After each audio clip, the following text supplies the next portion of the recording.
Does someone in your family have type 1 diabetes? These days, more and more people are answering yes. Next, find out about new research giving hope to families coping with type 1 diabetes.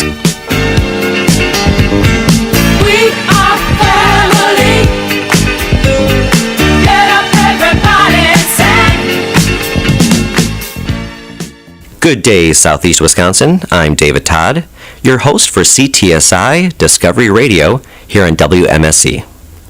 If this is the first time you're joining us for CTSI Discovery Radio, let me tell you what CTSI stands for. It is the Clinical and Translational Science Institute of Southeast Wisconsin.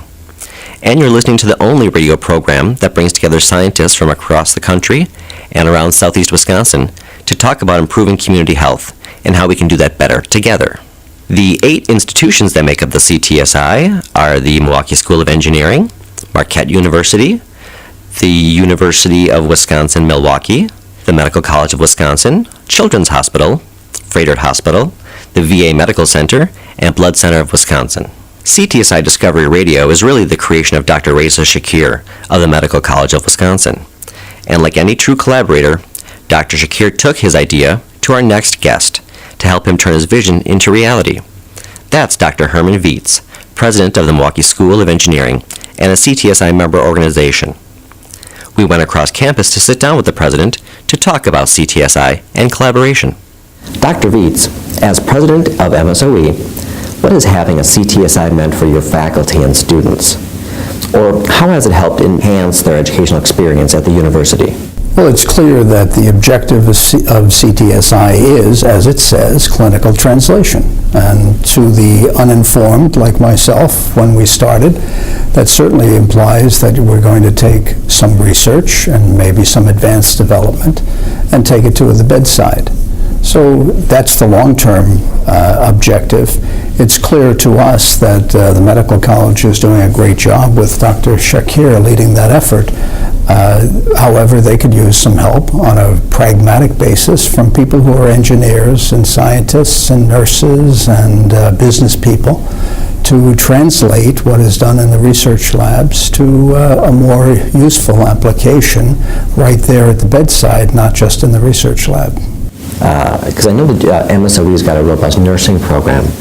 How has that been able to benefit or enhance the organization CTSI? Because 8 organizations work together, not only yours, but also the Medical College, Froedtert Hospital, Children's Hospital. So it really kind of is a wonderful biomedical engineering enterprise in and of itself. Well, there are 2 levels, and at least maybe many others, on which that can be done. One is, of course, the R&D level, research and development, but the other one is on the personal level, which involves the question of how do medical students and nursing students get to learn to interact with one another before they bump into each other in a hospital.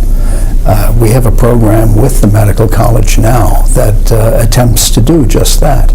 And it brings medical students into our nursing laboratories, which look very much like a hospital and look very much like the setting where they will be eventually. And it gives them a chance to kind of work side by side or get to know each other and get to know the personalities involved. Because there are some pretty distinct personalities amongst MDs and nurses and technical people to begin with. So it's a great opportunity for them, and it's in a no-stress, or at least low-stress environment, which is one heck of a lot different from a hospital setting. Dr. Viets, thank you so much for your support of CTSI and of Discovery Radio. It's my pleasure. So that's just what our CTSI is doing here in Southeast Wisconsin. But there are 62 CTSAs across the country. So we've reached out to another one in Texas, to Dr. Robert Toto from the University of Texas Southwestern. Good afternoon, Dr. Toto. Good afternoon. I wanted to call and ask you, as another principal investigator on a CTSA, what has the Clinical and Translational Science Award done for you and your community? What has it been able to afford, investigators, researchers, and people in the community in general in Texas?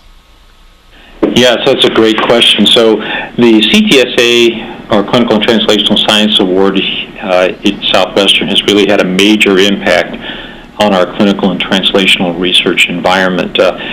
we've been able to, since we got the original award, to develop many highly successful programs in education and training, pilot awards, biomedical informatics, statistics, population research, and some community health sciences, and patient-oriented or patient-centered, rather, outcomes research, and those have all been established over the previous 5 years.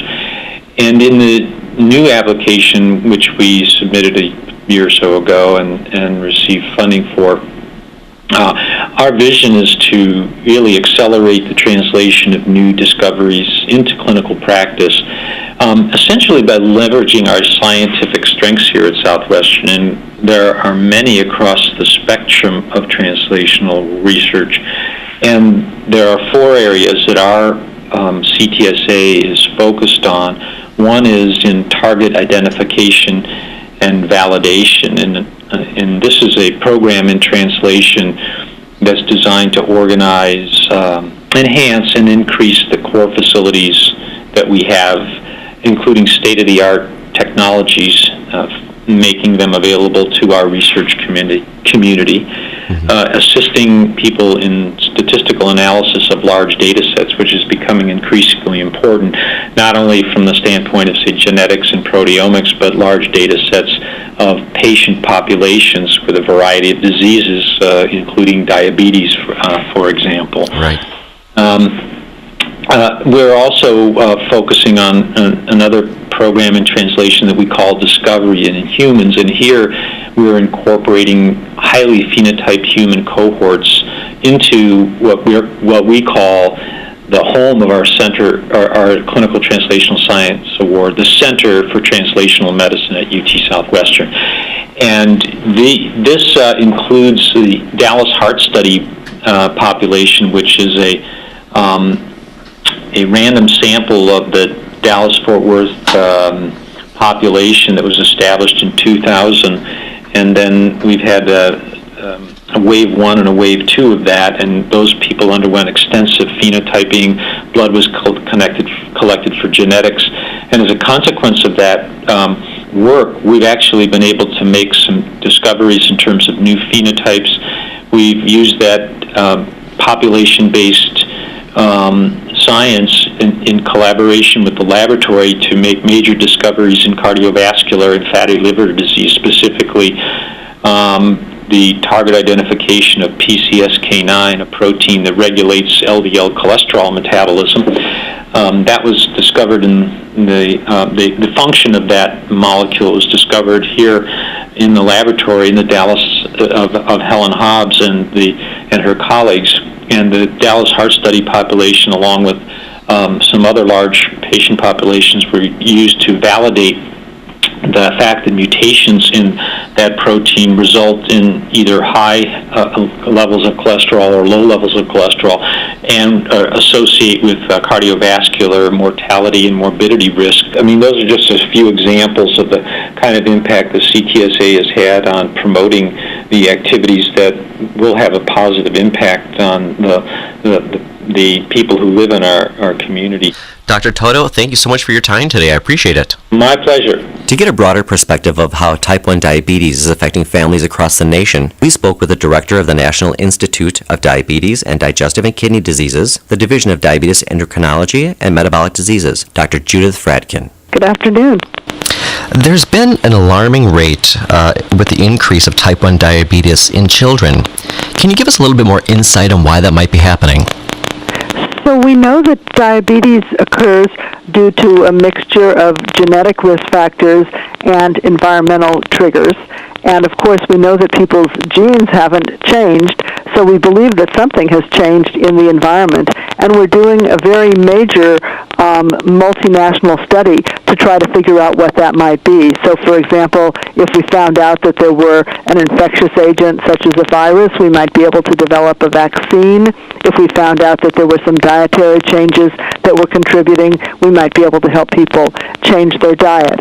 But meanwhile, at the same time that we're trying to identify what might be changing in the environment that's causing the risk of type 1 diabetes to increase, and it has increased by almost 30% over the past decade. We're also looking at things that we might do based on what we know now to try to prevent type 1 diabetes in people at high risk.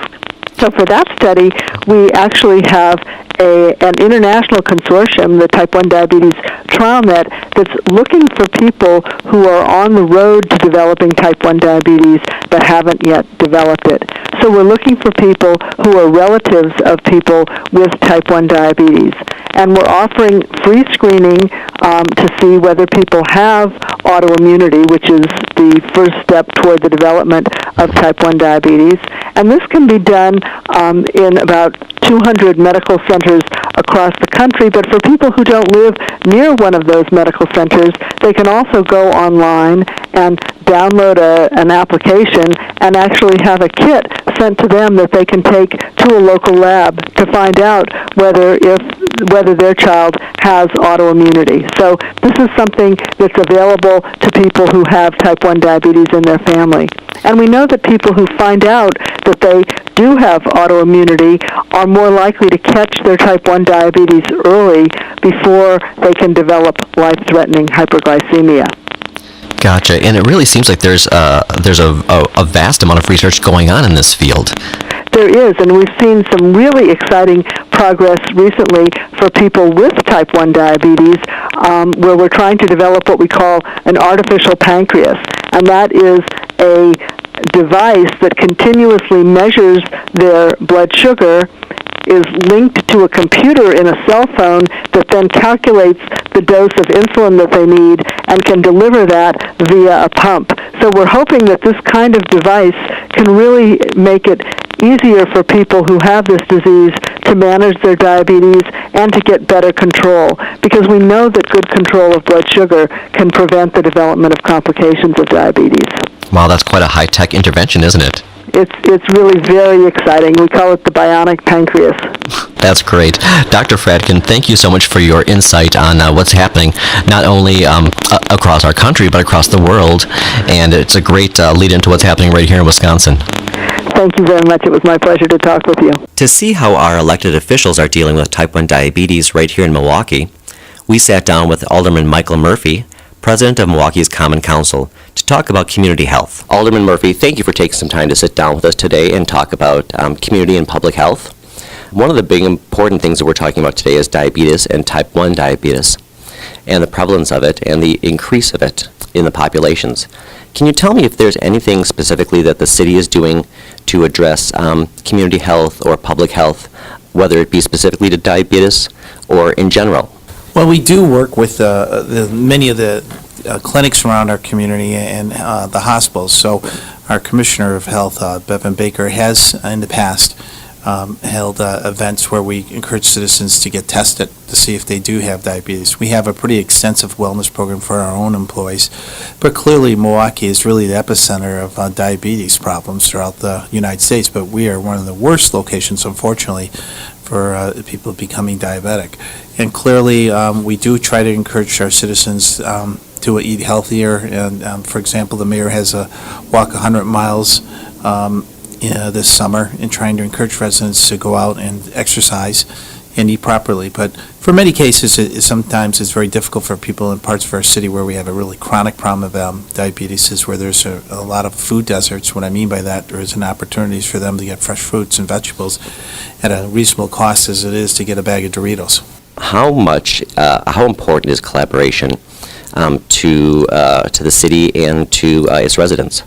Well, it's critical because with shrinking resources, there's little and fewer opportunities where one party can do everything. So in working in collaboration with healthcare providers, for example, we've had vans out in front of City Hall in other parts of our city where we encourage people to go in and get tested confidentially to see whether or not they're a precursor to being diabetic and what they can do to stop that from occurring.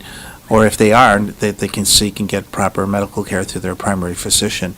Obviously, a lot of people aren't aware of the consequences of the problems that are associated with diabetes in terms of impact on your health, whether it be on your internal organs, on your vision, on just the quality of life that over time can have a really detrimental impact. So we feel if you were not looking at this from just a good public policy, but really a cost benefit, trying to prevent people become diabetics saves us a huge amount of money from our healthcare premiums. But in terms of improving people's life and quality of life, and on the moral argument, I think it's all incumbent upon all of us to try and stop something from happening versus after it's happening.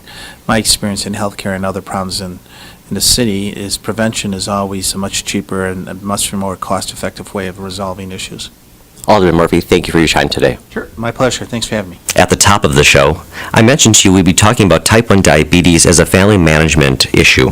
Our next guests are doing a psychosocial study observing families in their home to see how new interventions can help. Dr. Cowgers, can you tell me a little bit in layman's terms about your study and about the research you're doing with type 1 diabetes in the family? So type 1 diabetes is typically diagnosed in children ages 10 to 12, but we're seeing increasingly more children diagnosed at younger ages.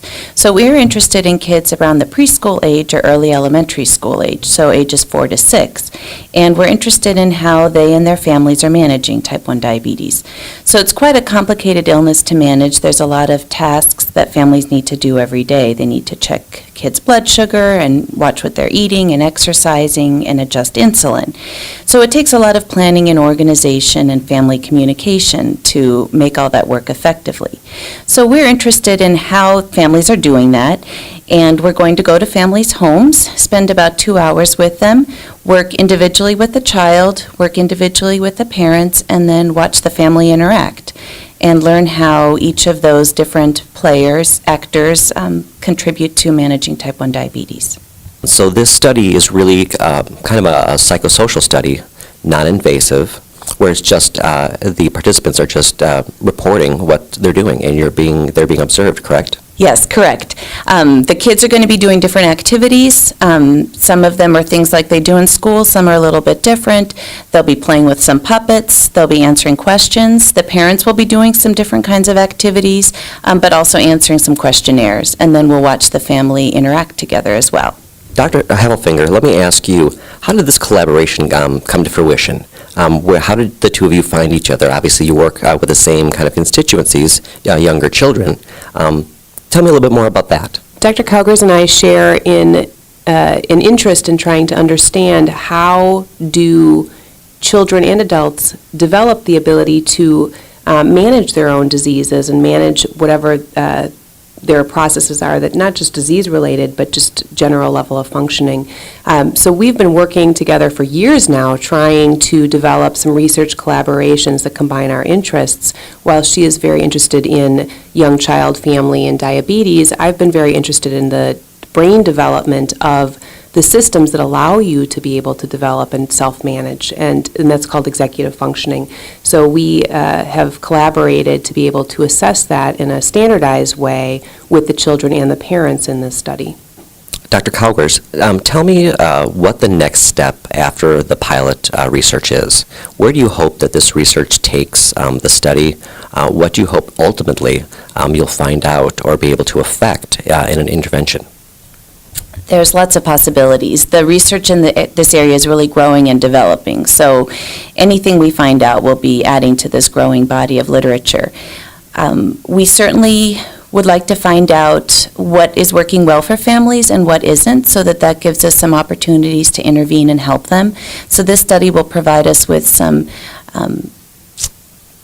foundational knowledge about what works for families and what doesn't. So hopefully down the line we can develop interventions that target specific families, either children's skills or parents' skills, to help them more effectively manage the diabetes.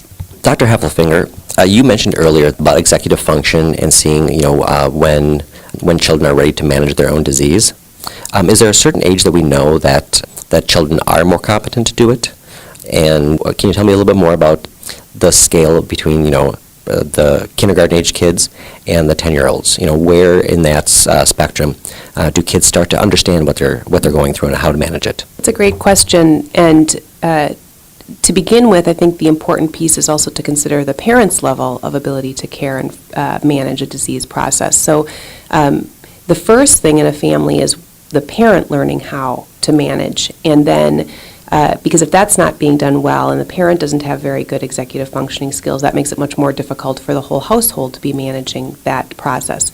In a typical family where the parent is able to take on the ability to manage accurately and consistently, the child begins by just learning to cooperate with the process and it not being a behavioral nightmare to try to get them to understand why they need to be doing what they need to be doing. So in someone who's 5 or 6 years of age, really the only thing you'd expect is that they cooperate and learn to build into their routine the ability to manage it. By the time they're 10, more and more they should be able to recognize what they need to be doing, but still not till they're probably young teenagers should they actually be responsible for managing their disease. So this is exciting research and information that we'll be able to share. Thank you both. Thank you. Thank you. Children living with type 1 diabetes have more challenges outside of the home, for instance, at school. So we went to the American Diabetes Association to talk to their program manager about the special needs of children outside of the home. Thank you for coming today. Well, thank you for having us, Susan. I appreciate it. Absolutely. As the program manager for the American Diabetes Association, what kind of protection or advocacy do parents and children living with type 1 diabetes need? They need to make sure that they protect their rights in the school setting as well as in the work setting for the parents. And those are the things that we really point out to parents and the children when they are diagnosed with type 1. We want to make sure that they understand their rights when it comes to school care, when it comes to education, when it comes to taking care of your children and having to leave work sometimes. And what specific issues have you asked for advocacy and or support on, whether it's in the Madison State Capitol or in the nation's capital? We've been very, very lucky here in the state of Wisconsin, I have to say. We have a Safe at School initiative already within the state. The state does a wonderful job giving resources and templates and things like that to the parents when it comes to taking your children to school. You need to be aware of your individual health care plan. You need to be aware of your 504 plan. You need to be aware of your other forms and just things that you need to think about when your child is in the school setting. On a national level, some states aren't quite so lucky, so we certainly lend our support and any type of guidance or just helping with advocacy when it comes to states that haven't initiated a Safe at School program yet to make sure that students are able to go to the school that they want to go to and that they're cared for when they're at school. And their needs at school, are those more around, being able to have medication at school, being able to have proper diets, things like that? Those are two very important things. First and foremost, I would say it's being able to take care of your diabetes as a whole when you're at school. That means you need to be able to test your blood sugar when and where you need to be able to test your blood sugar. Testing in the classroom is really important so that children don't miss valuable instruction time. It means that if the child has a low or a high blood sugar before a test, whether it be standardized or a final exam, that they are able to excuse themselves until their blood sugar is at an appropriate level for them to think clearly and make sure that they're not penalized for that. Those are things I've never thought of. There are a lot of, making sure that they're able to go on field trips with proper care, making sure that they're able to go out for extracurricular activities and that there's someone there who's trained to take care of the diabetes while the child is learning and growing and developing as every other child does. Susan, thank you for the time and thank you for the information. I know I learned something. I hope our listeners did too. I hope so too. Thank you. And if anyone ever has any questions, please feel free to call the office. Call me. I'm more than happy to help. You bet. Thank you so much. Thank you. Well, this is the part of our program where we play translational trivia, and to have a little fun with us, we've contacted Molly Fay from The Morning Blend and today's TMJ4. Hello, Molly. Hey, David. How are you? I'm good. How are you doing today? I'm doing great. Good to talk to you. Are you ready to play some translational trivia? I think so. All right. Well, we're going to be playing on behalf of one of our Facebook friends, Todd Stolpa of Oak Creek. All right, Todd. I'll give it my best. He'll be playing for a CTSI prize pack, which includes a notebook, a pen, a coaster, and an 8 gig flash drive. Are you ready for your first question? I think so. It's multiple choice, right? You betcha, and these are all around the subject of diabetes, type 1 diabetes. All right, your Sounds first good. question is a multiple choice question. All right, Molly, which of the following numbers would be considered a good blood sugar level? Which of the following numbers would be considered a good blood sugar level? A, 24, B, 50, C, 200, or D, 120?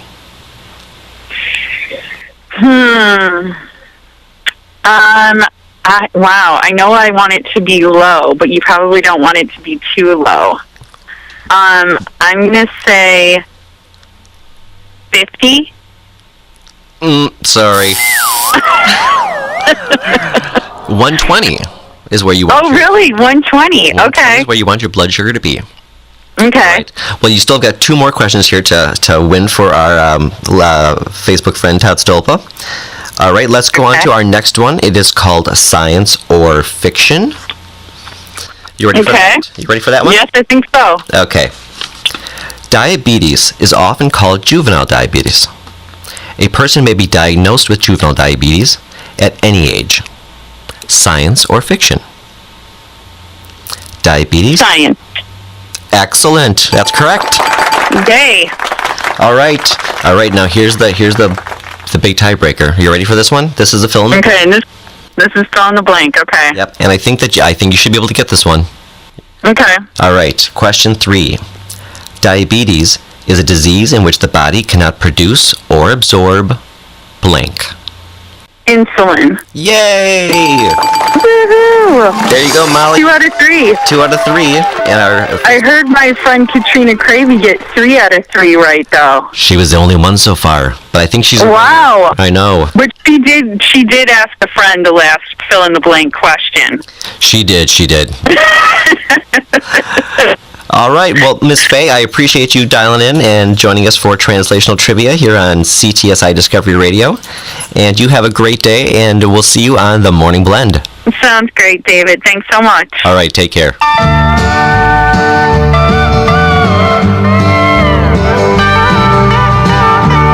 CTSI Discovery Radio is produced by the Clinical and Translational Science Institute of Southeast Wisconsin in collaboration with WMSE Radio. The show is engineered by Tom Crawford, with special guests to Sandy Everetts and Drs. Herman Vietz, Carlos de la Peña, and Reza Shakir. And so, become yourself, because the past is just a goodbye.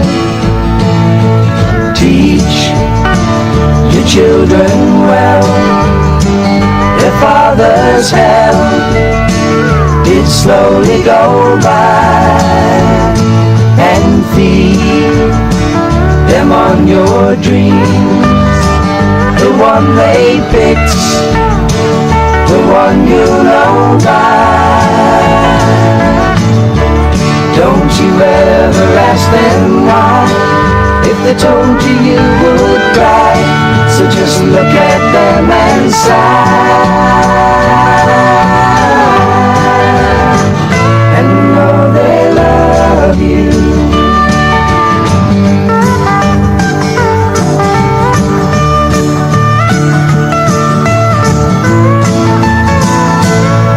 And you, of tender years, can't know the fears that your elders grew by, and so please help them with your youth. They seek the truth before they can die. Teach your parents well, their children's hell will slowly go by, and feed them on your dreams, the one they picked, the one you know by. Don't you ever ask them why, if they told you you would cry, so just look at them and sigh.